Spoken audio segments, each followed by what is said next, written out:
He had been forced to leave his womenfolk behind in the fortress of Masada, and he had been pursued by the dreadful news of the gruesome death of his beloved elder brother.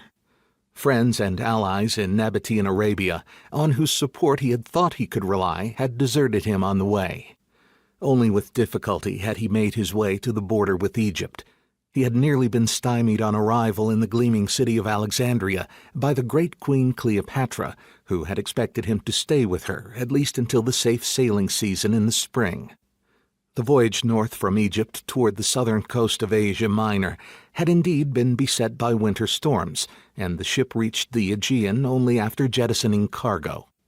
Herod had acquired on credit a trireme on the island of Rhodes, which enabled him to sail more rapidly to Brindisium, modern Brindisi, from which he followed the land route to Rome. At the age of 33, he was making his first visit to Italy. He had no idea what would greet him on his arrival in the city which controlled the Mediterranean world, but he knew that he had to ingratiate himself with those few Roman leaders he had met during their tours of duty in the East if he were ever to return to his homeland. On first sight, the sprawl of brick buildings packed tight on the hills of Rome failed to impress him as he approached the city, passing between the elaborate family tombs that lined the Appian Way. Rome was to be transformed in Herod's lifetime, but for someone who had seen Alexandria and Antioch with their regular street plans and magnificent monuments, Rome, when Herod first visited, did not look like the capital of an empire, despite the city's wealth and a rash of new public buildings. Yet all the world knew that Rome was where power lay.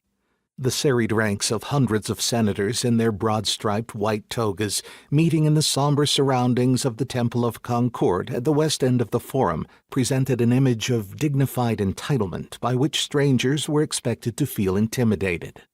At least the senator who ushered him into the assembly was a friend. He had struck up an acquaintance with the man in Antioch a few years previously.